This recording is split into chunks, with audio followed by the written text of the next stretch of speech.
Know if you guys can hear this okay, and let's get started. Today we're going to talk about why venting is a bad idea.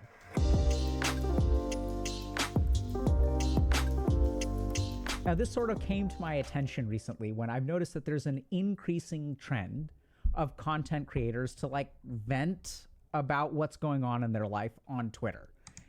Okay, that automatically is something I'll pause there because I do agree that sometimes people do vent a bit too much on social media. It's just that I can honestly say that even I at times have done this too. I am a bit more vague when I talk because I don't want to share too many intense personal details with people about what goes on in my life, because you'll get certain people who might use it against you or claim that you're doing things for attention when maybe it's the only way you can actively keep in touch with certain people at certain moments of your life.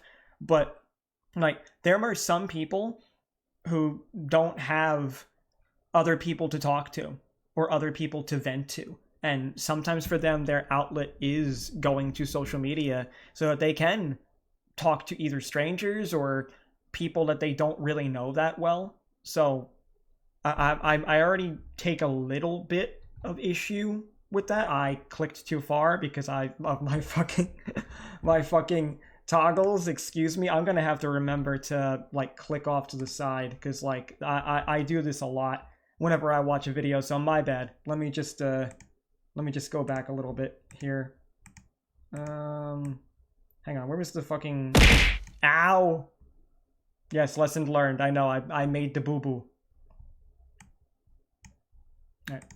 And so, let me tell you all what I'm talking about. This kind of reminds me of a situation where, let's say I'm in a room and I feel really uncomfortable on the inside because I'm full of gas, right? And then what I end up doing is I got to let out the badness. So I got to literally vent the gas. So I end up farting. And then everyone's like, wow, look at this person. Farting is so stigmatized. We're not allowed to fart, but everybody farts. Then everyone else is like, yeah, I'm inspired. Let me vent my gas. And I'm in this room where this one person has farted and everyone has started clapping. And then everyone else is like, you know what? I'm going to fart too. I need to fart too. And then they all start farting. And then before you realize that you are in a room where everyone is passing gas. And so each individual person feels a little bit better, but you are in a room that smells literally like shit. To be honest, Tina, I think the only reason why he chose fart as a proper comparison, because one, it's funny, and two, people don't like to talk about these types of topics too seriously because I think it makes them uncomfortable. So that's probably the only reason why he chose fart for a particular analogy. But yeah, definitely weird. And don't get me wrong, I like Dr. K. I think he's very insightful. There's a lot of things he says and talks about that are useful, but yeah, I don't know about this one so far. Shit. And this is what the internet has become. Right? Can we all agree that it's become a cesspool of venting with no one doing anything about it? So I'm all for sharing your feelings as a psychiatrist, as a content creator. We even help content creators with that kind of thing. We've got, programs where we've supported over 500 content creators to vent their feelings and then do something about it. Because that's really what venting is about. So let's take a quick look at why psychiatrists and therapists are all for venting. So when someone comes into my office, right, and they start venting about something, if I'm, in my opinion, a good psychiatrist, it doesn't end with the venting. The venting is a step, right? So let's understand this. So when I'm filled... Okay, yeah, I mean, that's reasonable. Venting is definitely a step, and it should usually be the first step, because the first way to recognize you have a problem or even try to solve it is admitting that you have a problem. So I do agree that's definitely phase one. Not the best analogy, the more I think on it. yeah. Fair enough, Marissa. With negative emotion, it can be very hard for me to see clearly. So if I go and I talk to a therapist or a psychiatrist, I vent that negative emotion. But then as the psychiatrist or therapist, hopefully what they're doing is they're not looking for you to come back week after week after week just to vent whatever is going on in your particular day. What they're hopefully doing is venting so that you can start to do things about what you're unhappy with. Okay, that's a point to bring up. Now, we all know therapy is intended to help you to get over problems and get through them and figure out how to work on your issues. But there are definitely some therapists, just like there are certain doctors, that basically just want you to keep coming back because they want a patient. They want a customer, I should say. They want that consistent flow of cash. They want that consistent flow of problems. So in all honesty, like, yeah, it definitely depends. Like, the person has to actually give a damn and care about what you're talking about in the first place. Right. So as a psychiatrist, when someone comes in and says, oh, my partner is like not loving and they're abusive and they're this or they're that, or they have a drinking problem or whatever. So I'll like validate them for a while. I'll talk to them about, wow, that sounds genuinely very difficult. And it sounds like you really love this person. And at the same time, like, they can really turn into a real monster when they've been drinking. Like, that must be so hard for you. So we as psychiatrists, this is why we do this, right? So we actually like speed up the venting process through validation. So we're like, let's get this shit moving. Okay, I'm going to tell you why your life is so hard. I'm going to validate. And then 100 minutes of venting turns into 30 minutes of venting. And then as the psychiatrist, what I do is I say, okay, now what are we going to do about it, right? So what we do, the reason we encourage venting and the reason we use validation is to speed it up, is to decompress that emotion so you can take appropriate action. That's problem fair. With venting is that it's a form of emotion-focused coping. And the problem with emotion-focused coping is that over time, it doesn't actually lead to good things. So let's take a quick look at venting and understand what it is and how it works. So venting is a form of something called emotion-focused All good, coping. Carrie. And here's what we know about Welcome, by the way. Coping. So this is from a paper about maladaptive coping mechanisms developing in childhood. So children facing chronic and uncontrollable stress less often cope by actively attempting to solve problems and managing their emotions. Okay? So in fact, active attempts to intervene in uncontrollably stressful situations lead to undesirable social outcomes. So what does this mean? This means that when you're a child growing up, if you try to fix a problem, like your parents are fighting and they're going to get divorced, it doesn't end well. Instead, what children learn how to do is manage stress through acceptance. They don't tend to do a whole lot of cognitive reframing, but they tend to focus on their emotions, right? So I can't fix mom or dad because that's not going to... Yeah, but I mean, like, as a kid, that makes perfect sense because you don't have a lot of control as a kid.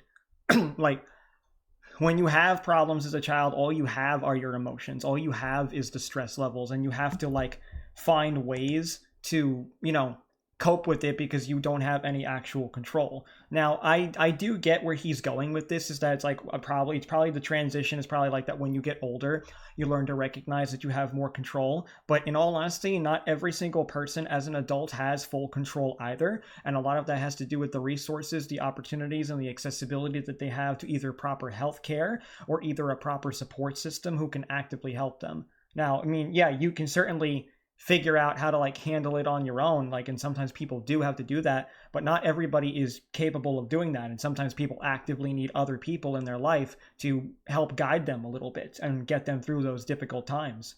So in all honesty, like, if he's heading in the direction I think he's heading, I kind of feel like I'm going to be taking a little bit more issue with this happen, but what I can do is make myself feel better by playing a particular video game. And so what we tend to find is that this form of coping, emotion-focused coping, where I can't fix the outside world, I can just fix my emotions, it works. But the problem is that this pattern of findings of reliance on an efficacy of avoidance, right? So the problem is that when we focus on avoidance of the problem, which is what emotion-focused coping is, it actually works. The problem is that it doesn't work for very long. So however, while adaptive for chronic stress, reliance on avoidance does not equip children to cope with all the circumstances they will encounter in life and places them at risk for mental health problems. Okay, now the avoidance thing. Obviously, kids are going to avoid because kids are not, emotionally mature enough to handle a certain situation, so they might run from it. As an adult, I do agree there are a lot of adults that definitely do avoid confrontation in situations and don't actively try to resolve the problem. But if you're using tools and other objects as coping mechanisms to deal with the stress level, that's fine. I don't necessarily view that as a form of avoidance. I view that as a way to decompress, like he was saying at the beginning, rather than avoidance. The only issue is that obviously there's a lack of personal accountability. And that could be where it comes in that people vent a lot on social media, because more often than not, they just end up pointing the finger of blame at people that they don't like, or accusing other people of things that they didn't do, or like framing it in a way that they feel that they were hurt and wronged. And that's when they focus too much on their emotions rather than having the personal accountability. So that, I'd say, is definitely the ugly side. That is definitely the cesspool side that he was talking about. It's just, again, there is the other side of the coin where people need to sometimes talk to other people when they don't have access to people readily available to them in other manners. Decompressing turns into avoidance once it lasts too long. Yeah, I do agree with that. I definitely do agree with that, and that's where I'd say repressive coping comes in. Even I was guilty of repressive coping for a long period of time. There was a good 2 years of my life, from probably like 2020 to 2022, where I definitely engaged in excessive repressive coping, and I just buried myself into my work and I didn't deal with anything. And I'll admit, I do that a little bit now, even to this day. It's just that now I've learned to recognize and like deal with my emotions a bit more than I used to. So there is that. But I do agree. So what does this mean? This means that basically we know that emotion-focused coping or venting is effective if you can't do anything about the problem. Because when there's nothing you can do, we agree. All you can do is vent. Yeah, we agree on that. Just a quick note. A lot of people will ask us, what do I do next? And that's why we built Dr. K's Guide. It's a comprehensive resource that distills over I'll let this play years only of because my this is actually experience, helpful both as for a monk Shill. and as a psychiatrist. And it's designed in a way that's tailored to fit your needs. So if you're interested in better understanding your mind and taking control of your life, check out the link below. Yeah, I'll let that go. Here's what we know about the science of emotion-focused coping. As kids learn to be avoidant because they can't fix the problem, it actually leads to more problems later in life, because as you grow up, your ability to do things actually increases.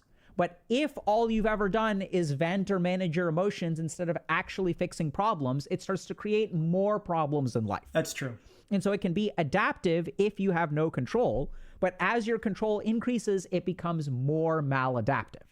And so this is why we got to be careful about venting, because with a psychiatrist, it can work really well. But when we do it on our own, it creates all kinds of problems. So I would say this is the difference between venting and just pessimistic complaining, getting stuck in a hole that you put yourself in.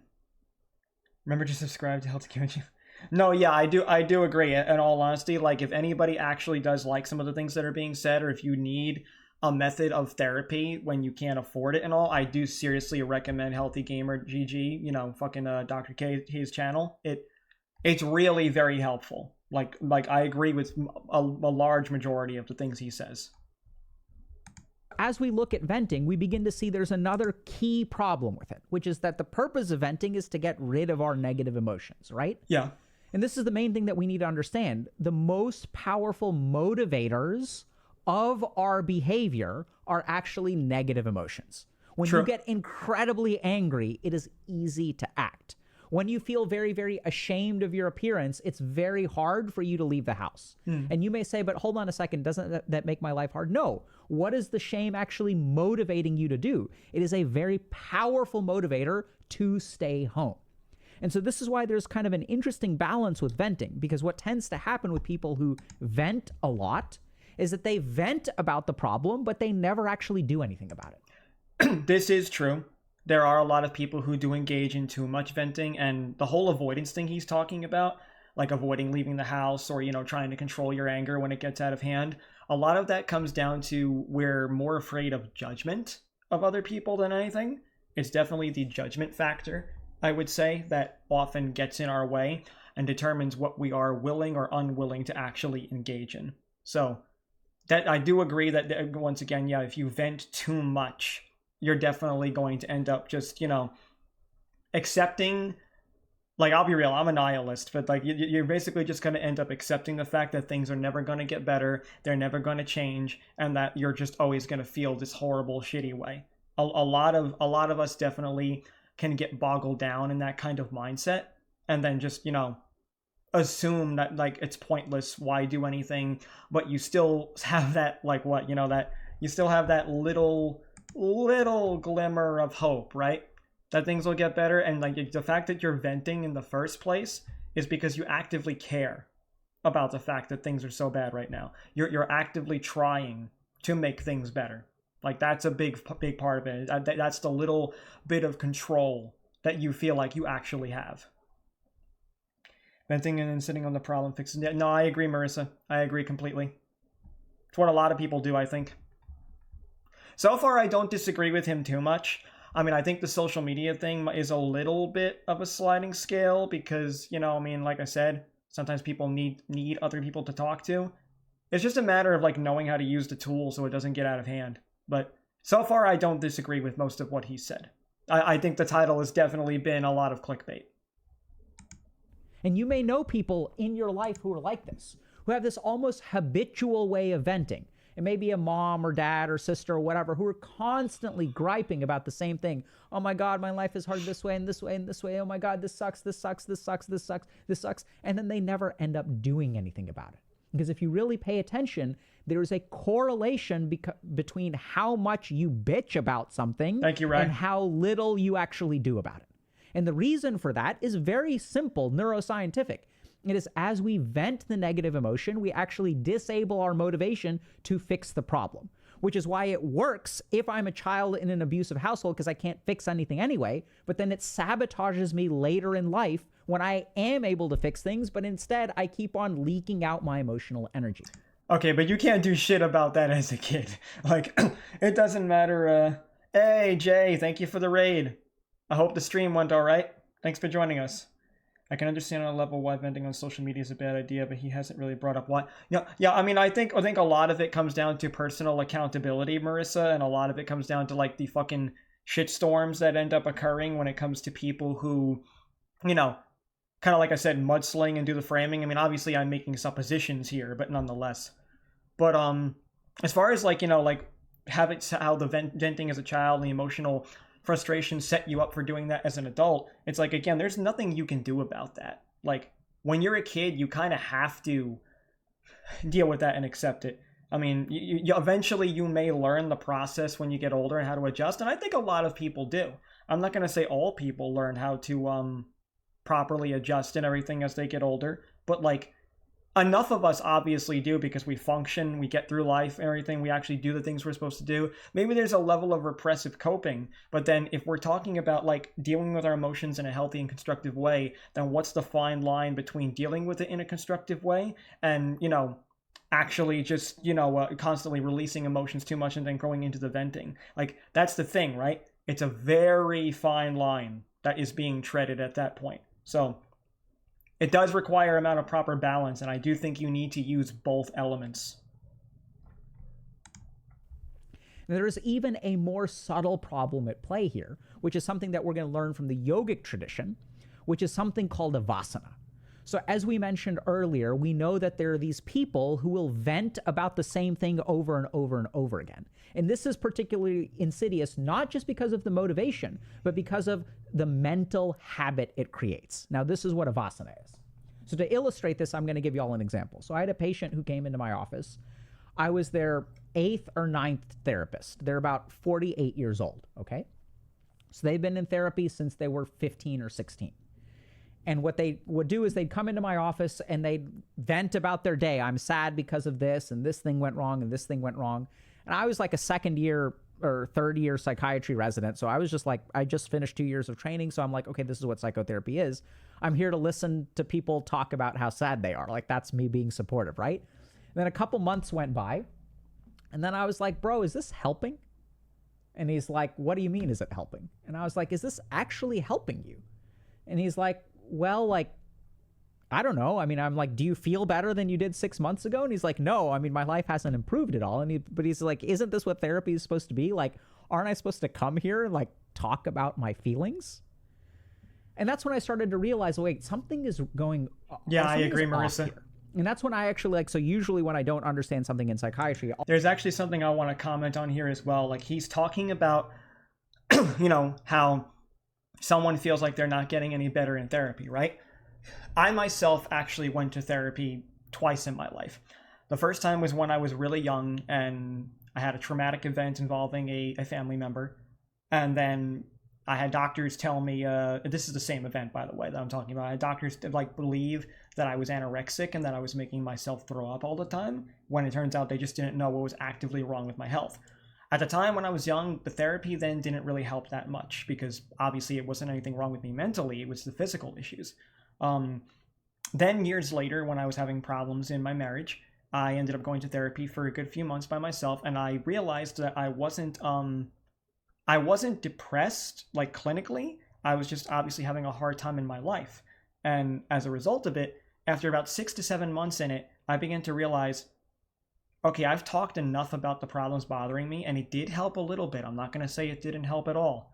But the issue is that come a certain point, just talking about the same things over and over, yeah, I do agree, definitely didn't help. And that's where I can agree with the part about how the venting doesn't always do the work. But it also depends on what they're asking you. Like, if you're someone who's self-aware enough to understand what your problems are, and you can like figure them out on your own, then, you know, like, come a certain point, therapy does become useless. But there's something else he said in a previous video that I watched a while back, where, you know, therapy is all about like teaching you things like self-love and learning how to better yourself and shit and cope with things. And I agree with that. That's useful. But the thing is that it's like the argument, you know, like you can't love someone else unless you love yourself. He also then made a point in that video that I found interesting, because it's a point I've always said too. Sometimes people are comfortable with themselves. Sometimes people do love themselves, but maybe what they really need is someone else to love them and someone else to give them some understanding. And then that's the key that really makes them to feel better about themselves. Not that they don't love themselves or value who they are, but sometimes they do need that love and support for someone else. And I'm not going to say it's always necessarily romantic, but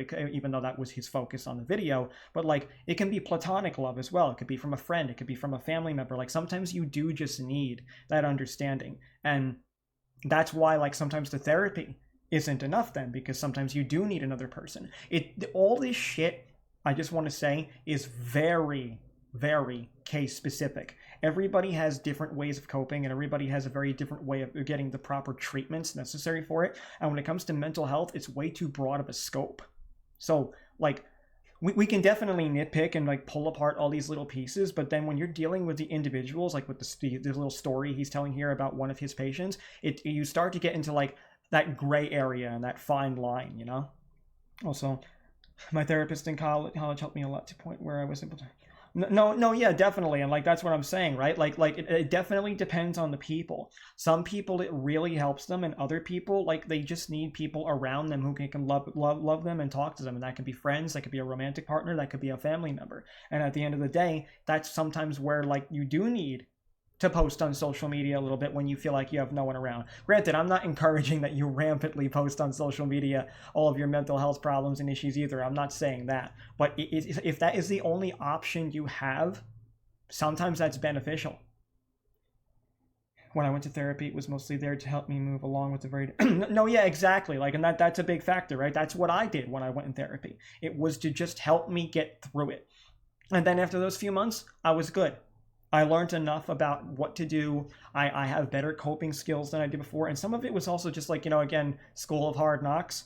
Sometimes you kind of just have to like let life shit on you a little bit so that you can learn to like, you know, not only grow and develop individually, but also like learn to let other people in. Because like when you have the repressive coping problem, like, you're not going to vent. But then, like he's saying, if you vent too much, it's a problem too. And yeah, if you're not doing anything about the problem, sure. But you need people to listen to you sometimes. Sometimes you need to be heard, and that's where the validation comes in. It really does. A lot of this comes down to moderation and knowing what is best for you personally. Like, it really does. All right, let's continue. I'll read psychiatry stuff, but then I also read like yogic stuff. And I stumbled upon this idea of a vasana. So a vasana is a mental habit. And the big problem with a mental habit is that once you start venting in a particular way, your neurons kind of get concrete about that sort of thing. You develop literally a mental habit, right, where all it takes is a tiny trigger for your mind to go through this well-rehearsed form of thinking, which frequently venting is. Okay. This I agree with 100%. Because... Also, I got mostly clean bill of health. Oh, good. I'm glad to hear that, Ryan. Excellent, brother. Like, no, this I agree with 100%, right? There are some people that when they go through a difficult time and things get bad, they default to one specific mode of operation. And like it's the fight or flight response, right? Like when you're dealing with the fight or flight response, a lot of what happens is people will automatically choose how they wish to deal with the issue. And sometimes with the fight response, you get into arguments, you get angry at people. The flight response, we all know people tend to run. And then there's also freeze. Some people just they just freeze up. They don't know how to respond. They don't know how to deal with it or have anything go wrong with it. But then the issue comes, right, is that you don't learn to recognize when you're doing this. You don't learn to recognize that's how you respond to things. And then once you learn to recognize that's how you're responding to it, then you can make that change. Like a lot of it comes down to there's a term I learned in therapy years ago. Some people would call it self-awareness, but with therapy, they call it self-actualization. And when you're able to self-actualize, you have more than enough self-awareness to understand how you're doing things, why you're doing things. And if you do that, then you can properly take better steps to fix those habits and correct them so that you don't keep responding to things in the same negative way that you do over and over, because then you're just putting yourself in a hole. You're putting yourself in a pit. You're not actually growing and developing. You're staying stagnant. That's the thing that people really need to focus on. How are you responding in those situations? Are you responding the same way over and over? Think about when you get stressed out, right? Think about when you get upset. How do you respond to it? And are you responding the same way every time? Because if you are, then that's something you need to figure out. That it's this is somewhat of a joke, but it's also true. The definition of insanity is considered doing the same thing over and over and expecting different results. So if you're responding to things the same way over and over and over, of course things aren't going to get better, because you're just responding the exact same way. Even if you're in a situation that you can't fully control, you can control how you respond to it, and you can control how you feel about it, and you can control how you interact with other people around you as a result of it too. So, yeah. Food for thought. I don't disagree with most of what he's saying, if I'm really honest. So if you want a good example of this, you can go to dating forums or incel forums. So these are people who, let's take incels. I'm not trying to... Okay, I need a minute. I need a minute to give me a serious break for a second. Oh, Tina, shit. Okay, hang on. Let me read that shit. His kind of point, his point kind of muddled until now. Yeah, it becomes habit. But if you have no one IRL to listen why would you not make it this a habit? Honestly, if you don't have a person, then why not give a recommendation to how do they constructively do that and to help themselves? Could change at the end of the video, but to me this seems a bit of a gray area for me. No, I do agree with the gray area, Tina. I definitely do agree with that gray area completely, 100%, because. There's a lot of this is about dissecting the issue, but hang on one moment there before my alarm destroys all your ears. But there's definitely not a concrete explanation to the solution just yet. So, but so I do agree that there is I do agree again with if you have nobody to listen to, that's why I say I'm not completely against the venting operation, because sometimes people do just hell, I'm a talker. I need to talk when I'm upset. I need people to listen to me when I'm upset. And you know what? Sometimes I do end up feeling better after, and then I end up shaking myself off at that point. I let the dirt loose and I end up feeling better, and I take active steps to do it. My mother always taught me one simple thing. Take 2 days to pity yourself. After that, get up, dust yourself off, and then figure it out. Don't get me wrong. I'm not trying to make it sound like it's cold or anything like that. But sometimes you do need to do that, and that sometimes the requirement for doing that is to vent to other people and to talk to people, and that's what I was saying before. You do need that moral support. That is something that is required. And Jay, you found the incel comment funny, I guess. To bash incels. Let's just look at what it is, okay? So these are people who, went on a couple of dates maybe a few years ago, and yet they go on the internet every single day and they will type about how alone they are, how alone they are, how alone they are. And you can't argue with them or anything like that, but they spend hours and hours and hours in their own head thinking about how alone they are. And the really weird thing is if we sort of look at life for a second, okay? Before I continue, right, with the incel part, like,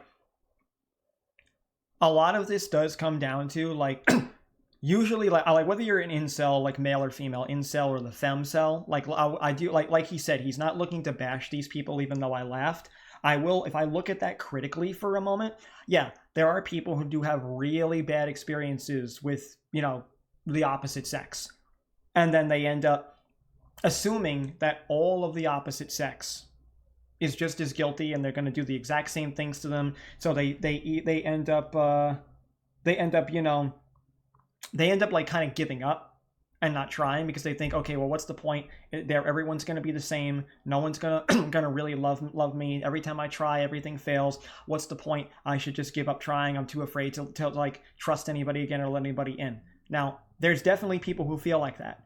And while that's understandable, the issue, again, like with the negative side of venting, is that these people will just sit in their own heads for like months, years, whatever, if they ever get over it, because they've just been conditioned themselves to believe that no one's ever going to be any different. That's a big part of the problem there, and that is the ugly side of venting for sure. And that's what does create people who end up becoming like misogynists or misandrists, i.e., you know, people who hate women or people who hate men. So, yeah. Indeed, Jay. Indeed. Okay, so like let me give you all kind of a quick example of this. So let's take a look at, let's understand vasanas. Okay? This I'm curious about. So a vasana is a mental habit. Now here's the tricky thing if we're looking at people like incels or someone who gets triggered to vent. So what you've got is you've got one kind of exposure. Yeah. And also once you trigger the also too, Marissa, yeah, I do agree with what you're saying because I'm very much the same way.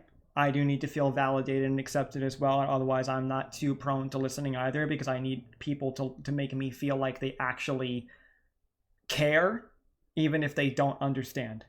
So I agree with that. Once the exposure triggers, this exposure can even be less than 5 seconds. So this can be something as simple as I logged onto the internet and I saw a happy couple smiling. And then this triggers a venting response. And this can be like minutes to hours. And if you know people who have vasanas, you know what I'm talking about because you can trigger that pattern of thinking and they will say the same damn thing over and over and over again, right? So I play the game of Dota 2, maybe I'll play League of Legends, and sometimes something is overpowered. And the moment that I see that, every time I lose to this particular hero, I log on to the forums and I rant, this hero is so overpowered, and I spend 35 minutes of my life because I played one game of Dota because I saw this particular person, and then now I'm off track. As a person who plays a MOBA, like Smite, 100%. I see someone else playing that particular hero, I start ranting and raving. The vasana triggers, the mental habit triggers. And the real problem with triggering vasanas is a 5-second exposure can cost you 30 minutes. And now let's look at what our life looks like if we have a bunch of vasanas. So 5-second trigger, 30 minutes. Another 5-second trigger, 30 minutes. Another 5-second trigger, 30 minutes. Another 5-second trigger, 30 minutes. And you'll notice this if you go on these places that are kind of like safe spaces on the internet. It's a bunch of people constantly venting. And so even though... Yeah, now in all seriousness, like I will say this, right? When it comes to the term safe space, this is a double-edged sword, right? Because on one hand, if I play devil's advocate for a minute, I can certainly say, yeah, sometimes people do need to know that they can go into a place that's a safe space where they can talk and they can vent about their emotions and they can be validated and they can have people trust them and all that. But then there comes a certain point when that becomes an echo chamber, right? And the echo chamber is definitely the problem there. So my exposure in life has only been 20 seconds to negative things. I have created 2 hours of negativity in my mind. This is what a vasana is. It is a mental habit. And the more that we vent, absolutely, the Tina, more our mind gets into the habit of venting. And the more that we get into the habit of venting, the easier it is for our mind to go to that particular place. And then all we need is a single trigger to knock us off on this kind of rant, which I don't know if y'all had this, but like, my mom is like this, where she has like particular rants that she likes to go on. I have family members that have particular rants that they like to go on. Even I like to go on particular rants. These are all vasanas. And the real problem with venting is not only does it decompress our negative emotional energy, but it trains our mind to think continuously negative thoughts. That's what venting is. Okay. This, again, I do agree with, but again, I do think it comes down to moderation. Because we all need to vent a little bit, but again, too much of anything in excess is a problem. I mean, hell, like vegetables and fruit are good for you, but if you eat too much of that, you're still going to get too much sugar in your system and you can be prone to diabetes. So, I mean, it does come down to moderation. Safe spaces can help, but they can also have everyone just sit in the... Yeah, absolutely. Absolutely, Marissa. I couldn't agree more. If we never go about fixing the problem, because then what happens? The circumstance is here, triggers the venting, and then no emotional energy. Yep. And then I don't actually change anything, so then the circumstance triggers again and again and again and again, and then my mind gets better and better and better at venting. True. Until all I'm doing is farting all day and never actually fixing the problem. So I encourage y'all to be very careful about venting, and here's the right way to do it. I agree with that. The first is, if you work with a professional, hopefully you find one that is helping you vent for the sake of actually doing something. And even if you're not working with a professional, you can do that yourself. So here's the main question I've got for y'all. When you vent, what do you do to fix the problem after you vent? If the answer is absolutely nothing, now you know why you're fucking constantly venting, because you're never actually doing anything to fix it. True. So the next time you vent, do something about it. Do something, even if it's minuscule, if it's insignificant. Spend 5 minutes actually addressing, minimum of 5 minutes addressing the problem that you're venting. And you may say, but there's nothing I can do about it. Stop and think for a second. Oh my. Yeah, I do agree. Like, I've had these discussions with many people in my life where they think they have absolutely zero control over a situation. And you know what? Maybe in actuality, you do have zero control. But again, the little bit of control you can provide yourself can be the mental states that you put yourself in, or the people that you talk to and keep in your life. That can also be a big factor. And like, yeah, you can vent to those people. Just don't make that the whole thing. Don't turn that into the whole day, the whole evening. Don't hyper fixate on that negative thought. Yes, baby steps. Agreed, Omega.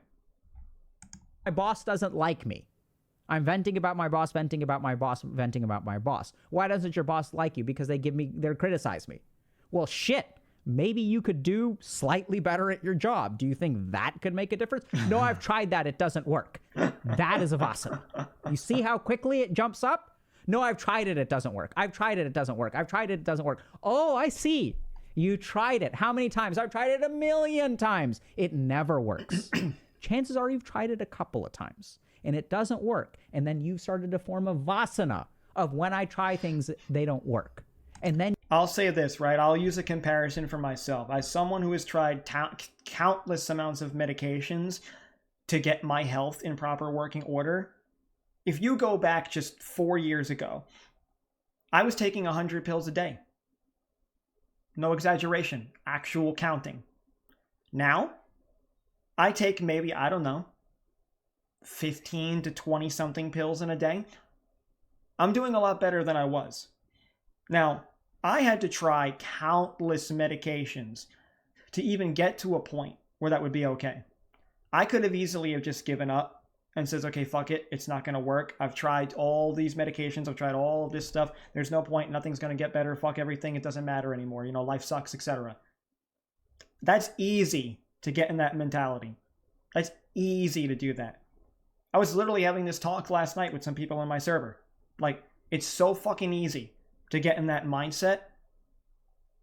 The best thing that you can do, like I said, again, like he's saying, look at your options. And again, I know that there is situations, like hell, with the case with your job, right? If the job is that bad, look for another job. You can look for another one.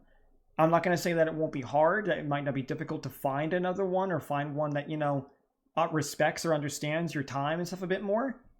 But you can do that. Like, you may be stuck in that shitty position for a while.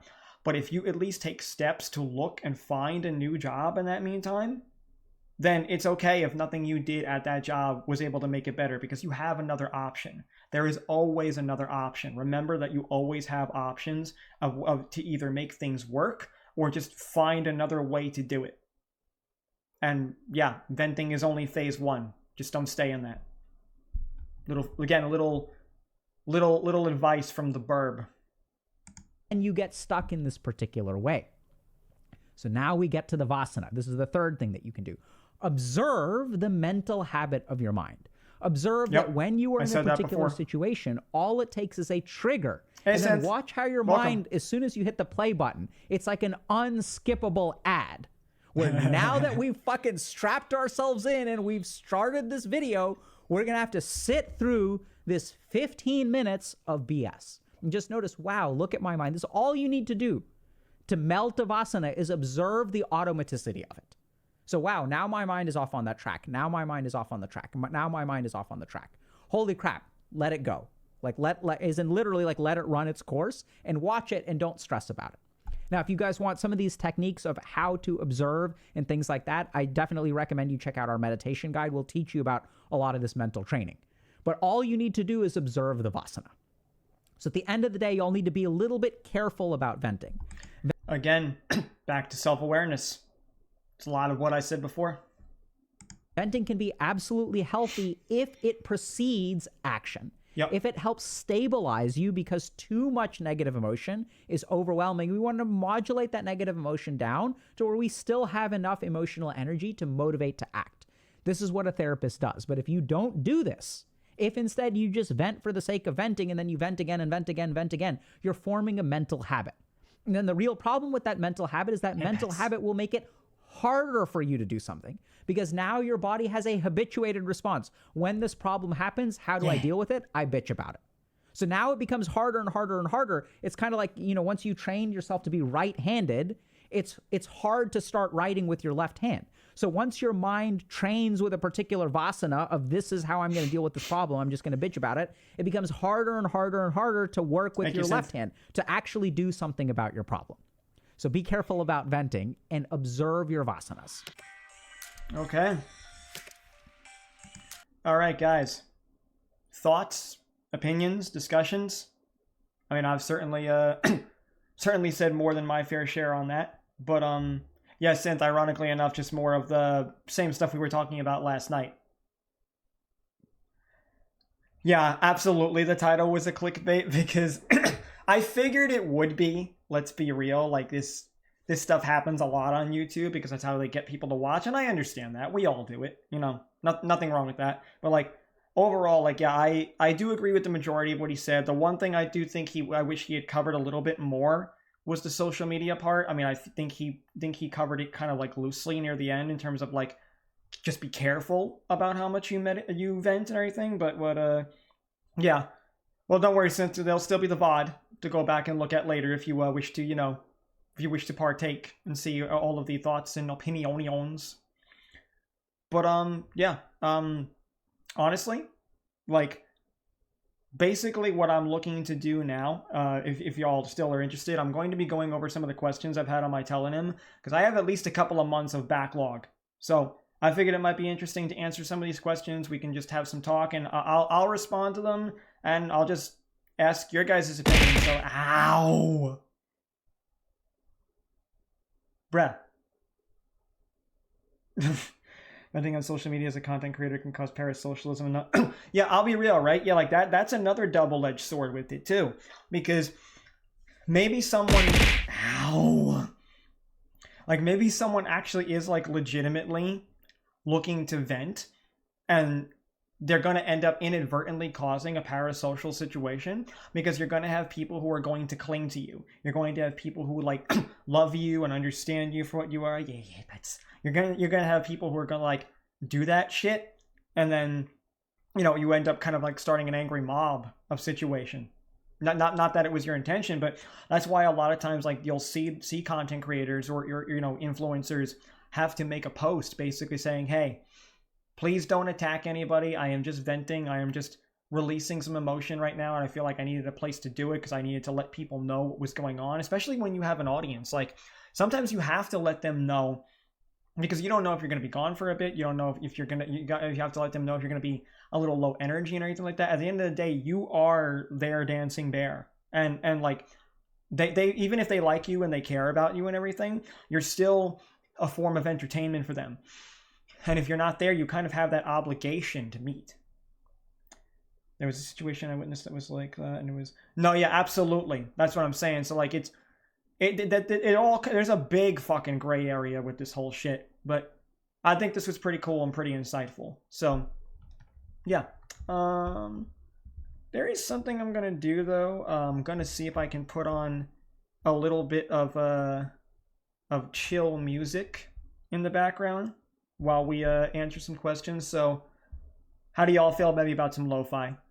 That's a safe bet, right? Let me just pull that up. Don't look at my recommended.